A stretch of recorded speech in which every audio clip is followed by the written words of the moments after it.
കറക്റ്റായിട്ട് കല്യാണം കഴിച്ചു, കുഞ്ഞിക്കാലി കണ്ടു, എല്ലാവർക്കും സന്തോഷം. വയറ് നിറച്ച് ആഹാരം കഴിച്ചിട്ടേ പോവുള്ളേ. ഒരു ചടങ്ങായിട്ട് നിങ്ങൾ കുടിച്ചോണ്ട് കയറി വന്ന മനുഷ്യ. നമ്മുടെ കൊച്ചിന്റെ പേരിൽ ചടങ്ങല്ലടി ഒരു സന്തോഷം.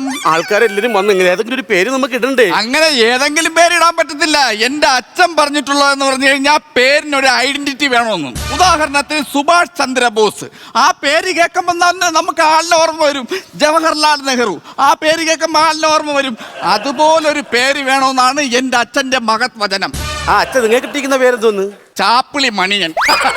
അതില് മാത്രമാണ് വിഷയം. പുള്ളിക്ക് ഈ വചനം പറയാനേ അറിയാവൂ. കുടുംബത്തിൽ നല്ലൊരു പേരിടാ അറിഞ്ഞൂടാ. വചനം പറയാ, അതൊക്കെ എന്റെ അച്ഛൻ എനിക്ക് ഉപകാരപ്രദമായ പേരാണ് ഇട്ടത്. എന്തോന്ന്? സ്വർണം. നിനക്ക് ഉപകാരപ്രദമായ പേരെന്നല്ല പറയേണ്ടത്, നിന്റെ അച്ഛൻ ഉപകാരപ്രദമായ പേരെന്ന് പറയുന്നതാണ് നല്ലത്. ഞാൻ പെണ്ണ് കാണാൻ ചെന്ന സമയത്ത് സ്ത്രീധനം എങ്ങനാന്ന് പറഞ്ഞപ്പോ ഇവളെ അച്ഛൻ ചാടി വന്ന് പറയണം, ഞാന് 65 കിലോ സ്വർണം അങ്ങോട്ട് തരുന്നു. ബസ് ഡ്രൈവർ അല്ലേ, ചാടി അങ്ങേറ്റ്. പിന്നല്ലേ സംഭവം അറിയുന്നത്, ഈ നിൽക്കുന്ന 65 കിലോ ഉള്ള സ്വർണ്ണമ്മയാണ് എനിക്ക് തരണേന്ന്. നിങ്ങൾ അത് മാത്രം പറയരുത്. നിങ്ങൾക്ക് സ്ത്രീധനം മാറ്റി 2 ഏക്കർ റബ്ബറും തൈ നിങ്ങൾക്ക് തന്നില്ലേ? പക്ഷെ നിങ്ങൾ ആ റബ്ബറും തൈ മൊത്തം വെട്ടി മുറിച്ചില്ലേ മനുഷ്യ? എടിയ മരമെല്ലാം പോട്ടെ, മനുഷ്യൻ വളരട്ടെ. അങ്ങനെ ഒരിക്കലും പറയരുത്.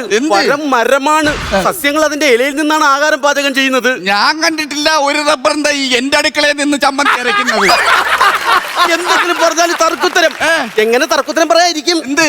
ഇനിയും സ്ത്രീധനം എന്താ എന്ന് പറഞ്ഞപ്പം എന്റെ പാവപ്പെട്ട അച്ഛൻ നിങ്ങൾക്കൊരു കാർ തന്നു. അത് കാറായിരുന്നാടി.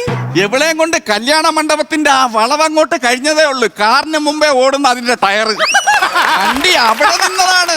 എന്റെ അച്ഛൻ കാറ് തന്നപ്പോഴേ പറഞ്ഞില്ലായിരുന്ന അധികം ഓടാത്ത കാറാണെന്ന്.